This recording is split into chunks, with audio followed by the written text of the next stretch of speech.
받을 하나님의 말씀 잠언 3장 11절에서 26절까지의 말씀입니다. 잠언 3장 11절에서 26절까지의 말씀 찾으셨으면 교독합니다. 제가 먼저 했습니다. 내 아들아, 여호와의 징계를 경히 여기지 말라. 그 꾸지람을 싫어하지 말라. 그래서 여호와께서 그 사랑하시는 자를 징계하시기를 마치 아비가 그 기뻐하는 아들을 징계한 같이 하시리라.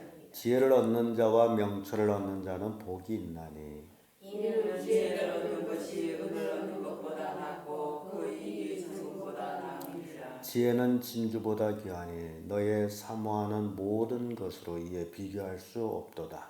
그 오른손에는 장수가 있고 그 좌편 손에는 무기가 있나니 그 길은 즐거운 길이요 그 첩경은 다 평강이니라.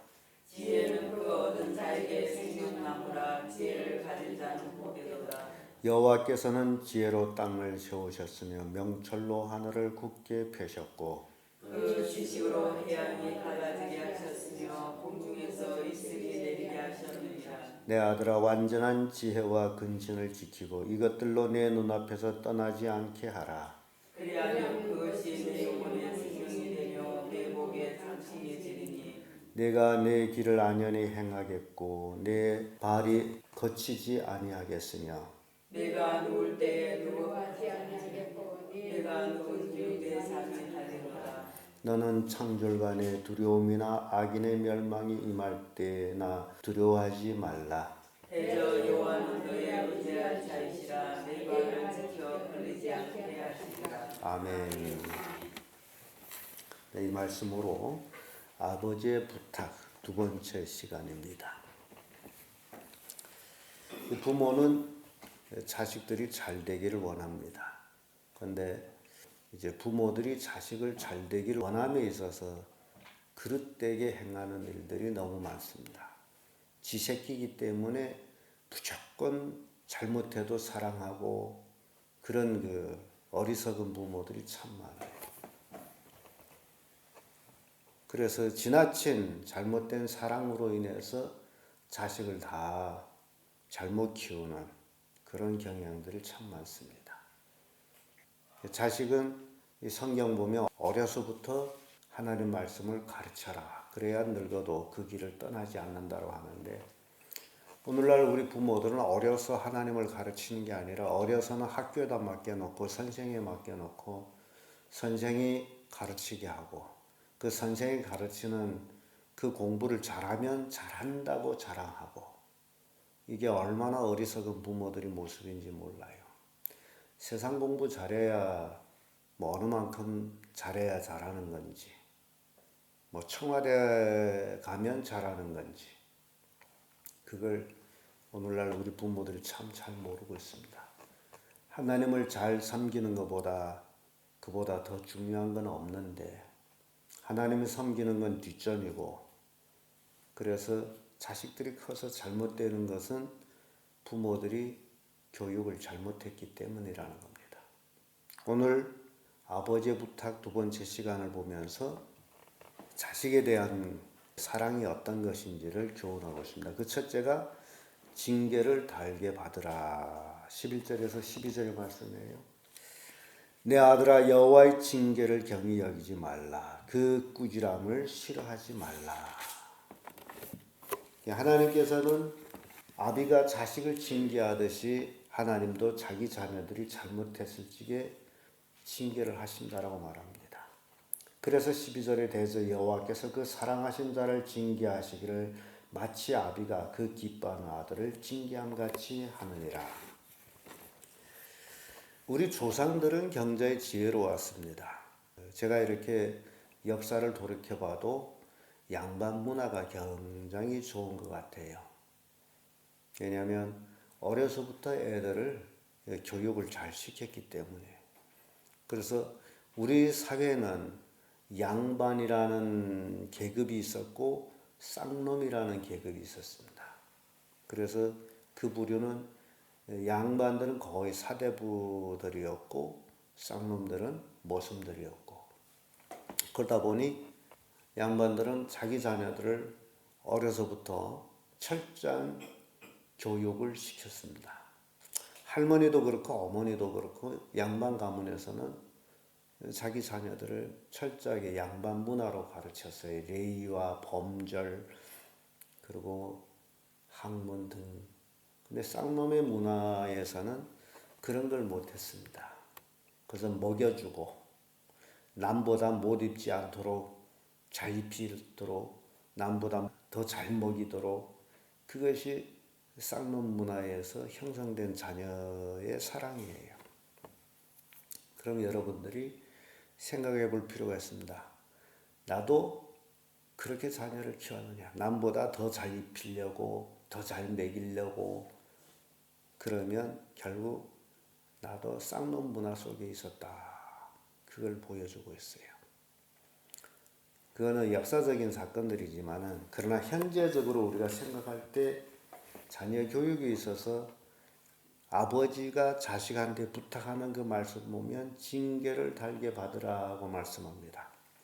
그래서 양반 문화 속에서는 사랑하는 아들에게 귀한 아들에게 뭘 하나 더 하라 그러죠? 매 하나 더 치라. 이게 양반 문화 속에서 이루어지는 겁니다. 그렇기 때문에 양반들이 자기 자식이 얼마나 귀해요. 그러나 서당에 보낼 때는 등짐에 뭘 쥐어 보내는지 아십니까? 간식을 쥐어 보내요. 서당에 보낼 때 뭘 쥐어 보내는지 아세요? 회초리입니다. 그런데 오늘날 우리 부모들은 그저 회초리 대신 뭘 집어넣어 보내요? 간식. 하루 세 끼만 먹으면 되는데 그 안에 또 뭘 먹이라고. 이게 무슨 문화라고요? 쌍놈 문화예요. 남보다 더 잘 먹이려고 더 잘 입히려고 그런 시기하는 것은 쌍놈 문화에 속합니다. 양반들은 귀한 자식을 서당에 보낼 때 뭘 등에 쥐어 보낸다고요? 간식이 아니라 회초리. 여러분 생각해 보세요. 그 회초리를 쥐고 갔다가 회초리 불러져 가지고 빈몸으로 올 때 부모의 마음은 얼마나 아프겠어요. 왜? 훈장이 애들을 종아리를 걷어 올리고 짱 굴뱀이 가도록 때린단 말이죠. 왜 때려요? 미워서요? 잘 되라고. 근데 우리 부모들은 때려요? 혹 엄마가 자식을 때리게 되면 옆에 있는 할머니 눈이 동그래 가지고 못 때리게 하죠. 여러분들이 자식을 어떻게 교육할 거냐라는 것을 잘 생각해야 돼요. 매를 쳐야 어려서 매를 치되 뼛속까지 그 매가 들어가게 쳐야 그 애가 바르게 됩니다. 곱다고 아깝다고 매를 안 치게 되면 그 애는 커서 잘못됩니다. 그래서 애들이 잘못되는 원인은 다 누가 그렇게 만드는 거예요? 부모나 할머니, 할아버지가 그러는 거예요. 그래서 자식을 잘 키우려면 어떻게 해야 됩니까? 징계를 해야 돼. 그래서 징계를 달게 받게 해야 됩니다.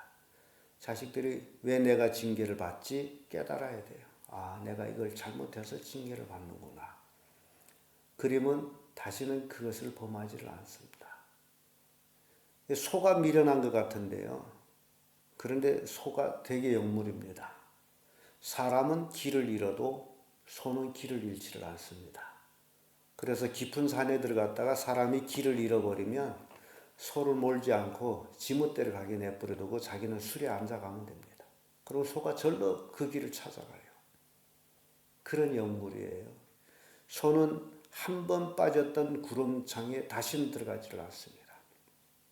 아무리 고삐를 쥐어 당겨도 절대 죽어도 거기를 들어가지를 않아요. 그게 소예요.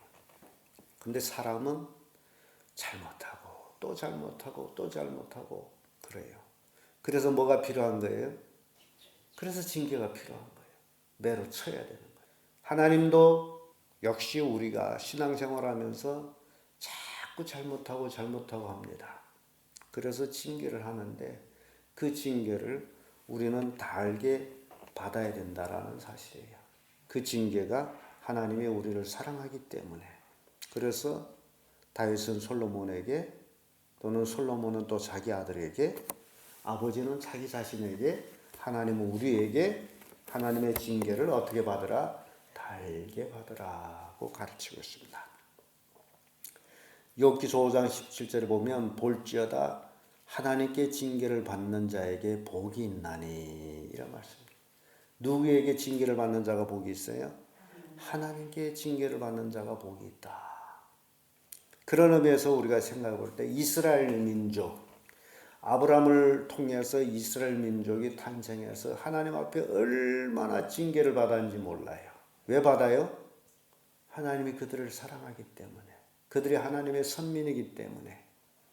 그렇게 이 세상 인종 중에 이스라엘처럼 고난을 받은 민족은 없습니다. 그렇게 혹독하게 하나님은 그들을 징계했어요. 사랑하기 때문에. 그 성경을 통해서 하나님이 이스라엘 백성을 어떻게 징계했는지를 잘 보면서 우리도 우리 자녀들을 정말 잘못했을 적에는 징계를 하면서 잘 되도록 신명기 8장 5절의 말씀 봐도 너는 사람이 그 아들을 징계한 같이 내 하나님 여호와께서 너를 징계하는 줄을 마음에 생각하고 사람이 자기 자식을 자기 아들을 징계함 같이 하나님도 너를 징계한다라는 것을 생각하라. 그래서 신앙생활을 잘못하면 징계를 받습니다. 하나님의 자녀들이 예수 그리스도를 믿고 구원받아 하나님의 자녀가 된 오늘날 그리스도인들이 누구 때문에 하나님의 자녀가 됐어요? 예수 그리스도의 십자가 사건 때문이에요. 그걸 믿음으로 내가 하나님의 자녀가 됐습니다. 그래서 하나님의 자녀가 됐으면 혼신을 다해서 하나님을 섬겨야 돼요. 하나님이 우선순위입니다. 어떤 일도 하나님을 섬기는 앞에 놓을 수가 없어요. 그 여러분들이 생각해야 됩니다.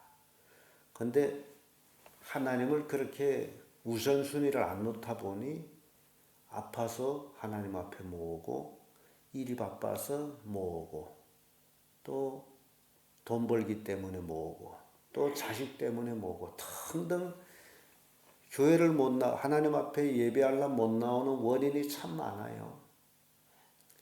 근데 하나님을 어떻게 생각하느냐에 달려가지고 내가 우선순위에 세워집니다. 텔레비전의 그 역사 사극들을 보게 되면요. 그 대신들이 그 조회, 왕 앞에 나와 회에 참가해야 되는데 종들을 지켜서 아파서 모읍니다 라는 전가를 할 때 황제가 노를 바라면서 침상채로 메와! 그래서 종들이 가서 그 침상채로 메우는 일들이 그 역사 사극에 있어요. 사람 왕 앞에도 그런데 하나님 앞에 우리가 하나님을 어떻게 생각하느냐에 달려서 우리의 신앙이 결정되고 그로 인해서 하나님이 정말 사랑한다면 하나님 앞에 잘 나오지 않는 자를 어떻게 하죠? 징계를 하는 거예요. 근데 히브리서에 가보면 징계를 받을 때 괴롭다라고 얘기합니다. 하나님의 징계. 이스라엘 백성이 하나님의 징계를 받을 때 얼마나 괴로웠어요. 포로로 끌려가고 가정이 망하고 자녀들이 죽임을 당하고 별의별 일들이 기가 막히게 많습니다. 그래서 이런 일들이 일어나기 전에 아버지는 그 모든 걸 알고 있기 때문에 아들에게 하나님의 징계를 달게 받아라. 안 받으려면 어떻게 해야죠? 하나님의 징계를 안 받도록 하나님의 말씀대로 살아가야 되는 거죠. 두 번째로 지혜를 사모하라 라는 말씀 줍니다. 13절에서 20절까지 말씀인데 13절의 말씀 보면 지혜를 얻는 자와 명철을 얻는 자는 복이 있나니 어떤 자가 복이 있어요? 지혜와 명철을 가진 자가 복이 있다. 근데 어떤 복이 있느냐 봤더니 14절에 이는 지혜를 얻는 것이 은을 얻는 것보다 낫고 그 이익은 정금보다 나음이니라. 오늘날 수없이 많은 사람들이 돈에 다 미쳐서 지금 돌아가고 있습니다. 그런데 성경은 지혜를 얻는 것이 돈을 얻는 것보다 낫다라고 말씀합니다. 15절에도 지혜는 진주보다 귀하니 너의 사모하는 모든 것으로 이에 비교할 수 없도다. 이 하나님을 섬기는 지혜와 돈은 비교할 수 없는 거라는 겁니다. 근데 사람들은 돈에 더 치우치죠. 왜 그러냐? 16절에 보세요. 그 우편손에는 뭐가 있어요? 장수가 있고 그 좌편손에는 뭐가 있어요? 부귀가 있나니. 하나님 안에 있어야 부귀와 장수를 누리는구나. 내가 애써서 돈 벌어서 되는 게 아니라는 것을 깨우쳐 주는 거예요. 근데 하나님을 멀리하면서 돈에 미쳐 돌아가는 사람들 결국 이런 귀한 것들을 놓쳐버린다는 거예요. 17절도 그렇죠. 그 길은 즐거운 길이요 그 첩경은 다 평강이니라. 지혜를 얻는 자, 하나님을 아는 자죠. 이런 자의 길은 평강이에요. 평강. 18절에 와서도 지혜는 그 얻는 자에게 생명나무라. 지혜를 가진 자는 복되도다. 여호와께서는 지혜로 땅을 세우셨으면 명철로 하늘을 굳게 펴셨고 그 지식으로 해양을 갈라지게 하셨으며 공중에서 이슬이 내리게 하셨느니라. 하나님의 지혜를 우리가 가지고 살아가는 것이 이 땅에서 가장 큰 복이라는 겁니다. 그래서 성경에는 어리석은 부자 이야기 나와요. 부자가 소출이 너무 많았어요. 어느 정도로? 너무 많아서 근심할 정도로, 아이고 내가 이 많은 걸 어디다 어떻게 하지 할 정도로, 그러니 엄청 많이 번 거죠. 그래서 그 부자가 하는 얘기가 이렇게 하면 되겠구나. 창고를 크게 짓자. 그리고 거기에다 이 모든 걸 다 저장하자. 그리고 나는 이제부터 평안히 지내자. 재물이 많으면 평안히 지내는 줄로 그 부자는 생각했습니다. 오늘날 그렇게 생각하는 사람 참 많아요. 그런데 문제는 하나님께서 그 부자에게 이 어리석은 자여, 오늘 밤에 내가 네 생명을 취할 텐데 그러면 그것이 네 것이 되느냐. 이게 문제로구나. 생명은 누가 주관해요? 하나님이 주관해. 내가 물질을 많이 장재 놓으면 내가 평안히 사는 게 아니다라는 거예요. 근데 오늘날 얼마나 많은 어리석은 사람들이 있습니까? 돈만 많으면 모든 것이 다 해결된다라고. 돈만 많으면 하나님이 없어도 된다라고. 그래서 돈이 하나님이기 때문에 돈을 벌어야 된다고. 그래요. 우리 육신으로 살기 때문에 돈도 벌어야 됩니다. 그러나 돈보다 더 중요한 게 누구라는 거예요? 하나님이에요. 그래서 다윗은 아들에게 지혜를 사모하라. 오늘날 하나님께서도 우리에게 지혜를 사모하라고 가르치고 있는 거예요. 지혜를 사모하라. 솔로몬도 똑같이 자기 아들에게 지혜를 사모하라고 가르쳤습니다만, 그러나 그 아들은 지혜를 사모하지 않았기 때문에 왕이 올랐지만 나라가 두동강 나버려요. 왕정시대에 왕이 오르면 모든 게 끝이 아닙니까? 모든 것이 자기 마음대로 안 해요. 그럼에도 불구하고 그 왕위에 누가 있어요? 하나님이 있어. 하나님을 섬기지 아니함으로 나라가 두동강 나버려요. 재물을 많이 장재놨다 할지라도 하나님의 생명을 취해버리면 아무 의미가 없는 거. 그래서 지혜를 사모하라는 게 은보다 정금보다 낫다. 신앙생활이 바로 이런 겁니다. 우선순위. 잠언 8장 34절에서 35절의 말씀 보면 누구든지 내게 들으면 날마다 내 곁에서 기다리며 문설주 옆에서 기다리는 자는 복이 있나니 대저 나를 얻는 자는 생명을 얻고 여호와께 은총을 얻을 것입니다. 지혜를 얻는 자, 생명을 얻고 하나님께 복을 받는 자다라고 말씀합니다. 잠언 8장 10절에도 너희가 은을 받지 말고 나의 훈계를 받으며 정금보다 지식을 얻으라. 돈에 미치지 말고 하나님 말씀에 미치라는 겁니다. 잠언 16장 16절에 지혜를 얻는 것이 금을 얻는 것보다 얼마나 나은고 명철을 얻는 것이 은을 얻는 것보다 더욱 나으리라. 그래서 신앙생활하면서 하나님 말씀을 헛되이 보면 안 돼요. 이 모든 것들은 내가 하는 얘기가 아니고 하나님이 인간들에게 주신, 그것도 하나님의 자녀들에게 주신 말씀이에요. 그래서 하나님의 자녀라면 이 말씀을 깨달아야 됩니다. 그리고 지혜를 삼아야 돼요. 끝으로 여호와를 의지하라. 21절에서 26절까지 말씀입니다. 사람은 믿음의 대상을 의지하게 되어 있습니다. 돈을 믿는 사람은 돈을 의지하게 되고, 부모를 믿는 사람은 부모를 의지하게 되고, 자식을 믿는 사람은 자식을 의지하게 됩니다. 그러나 살아보면 정말 이것들이 의지의 대상이 맞냐? 그걸 깨달아야 돼요. 근데 아니죠. 의지의 대상이 아니죠. 그래서 의지의 대상은 누굽니까? 하나님 한 분입니다. 21절 말씀, 내 아들아 완전한 지혜와 근신을 지키고 이것들로 내 눈앞에서 떠나지 않게 하라. 그리하면 그것이 내 영혼의 생명이 되며 내 목의 장식이 되리니 내가 그 길을 안연히 행하겠고 내 발이 거치지 아니하겠으며 내가 누울 때 두려워하지 아니하겠고 내가 누운즉 내 잠이 달리로다. 너는 창졸간의 두려움이나 악인의 멸망이 임할 때 두려워하지 말라.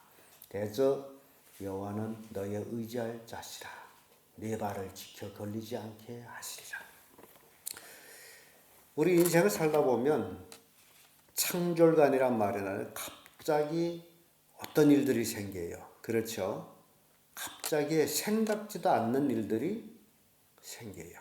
그래서 어떤 사람 꿈에도 생각지 않는 일이라 그러죠. 눈썹에서 재앙이 떨어진다는 말이 있잖아요. 생각지도 않는 일들이 우리 주변에 얼마나 많이 도사리고 있는지 몰라요. 정말 그렇습니다. 그래서 철저하게 하나님의 우선순위 된 삶을 살아야 창졸간에 어떤 일들이 일어나지 아니한다. 하나님 중심으로 살아요. 아무도 몰라요. 예측 못합니다. 잘 나간다고 끝까지 잘 나간다는 보장이 없습니다. 그래서 매일매일 우리는 하나님 안에서 살아야 됩니다. 하나님을 의지해야 돼요. 굉장히 중요한 얘기를 하고 있어요.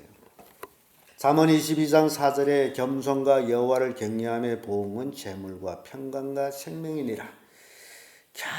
겸손하게 하나님을 경외하는 자에게 하나님이 보응을 주십니다. 근데 그 보응이 뭐예요? 재물과 영광과 생명이다. 내가 재물을 얻으려고 아글타글 할 필요가 없이 하나님을 경외함으로 하나님께서 나에게 보상으로 주는 것이 재물과 영광과 생명이라는 겁니다. 그 재물은 누가 주는 거예요? 하나님이 주시는 거예요. 내가 애를 써서 얻는다라고 착각하지 말자 그 얘기입니다. 그게 지혜예요. 사무엘상 2장 9절 그가 그 거룩한 자들이 발을 지키실 것이요 악인으로 흑암 중에 잠잠케 하시리니 힘으로 이길 사람이 없음이로다. 하나님이 지켜주게 되면 힘으로 이길 자가 없어요. 캄캄한 밤에도 하나님이 지켜주시는 거예요. 그러니까 하나님만 의지해야죠. 우리 저 먼 데 갔다가 돌아오는 길에 눈이 엄청나게 쏟아져서 앞이 보이질 않아요. 거기다 또 자동차 안개등까지 망가져가지고 밤 새카만데 한 메타 밖이 안 보입니다. 그래서 천천히 오다 더 갈 수 없어서 차를 딱 세우고 내려왔는데 조금만 더 나가면 차가 구렁차에 굴러 떨어져요. 산길이기 때문에. 그래서 하나님의 인도를 느낀 거예요. 차에 앉은 사람들은 기도를 하고 그런 경험을 했습니다. 조금만 더 나가면 그 높은 산에서 굴러 떨어져요. 그러니까 우리 앞길이 어떨런지 우리는 안다 모른다? 몰라요. 그렇기 때문에 걸음걸음 하나님의 인도를 받아야 됩니다. 하나님을 의지하지 않고서는 우리가 의지할 건 아무것도 자기 경험 아니에요. 욥기서 11장 19절에 내가 누워도 두렵게 할 자가 없겠고 많은 사람이 내게 첩을 들이리라. 온전히 하나님을 의지해서 살아가게 되면 누워도 두렵게 할 자가 없어요. 많은 사람이 오히려 첩을 들이라. 은혜를 구한다라. 하나님 의지해서 사는 삶이 이런 축복입니다. 그러니까 뭘 의지하지 말아야 돼요? 권력이나 사람이나 돈을 의지하지 말고 하나님만 의지해서 살아가면 하나님이 재물과 영광과 생명을 주십니다. 그래서 오늘 우리 두 번째 시간 다윗이 아들에게 부탁 또는 솔로몬이 아들에게 부탁 또는 하나님이 우리에게 부탁하는 내용들을 우리가 이렇게 살펴봤습니다. 들음으로 끝나는 게 아니라 여러분들은 집에 가서 이 귀한 말씀을 다시 읽고 가족 식구들한테 들려주세요. 성경이 이렇게 말씀하고 있다. 우리가 어떻게 했으면 좋겠냐? 이해가 됩니까? 그렇게 하세요. 그것이 여러분 가족의 이 말씀이 생명을 주는 말씀이 됩니다. 그러나 여러분들이 듣고 돌아가서 꿀먹은 벙어리처럼 묵묵히 가족 식구들이 이 말씀을 모르고 지나게 한다면 그 책임은 여러분들한테 있습니다. 그래서 우리는 온전히 하나님을 의지하는 삶을 살아가는 귀한 성도들 되기를 예수님의 이름으로 축복합니다. 기도하겠습니다.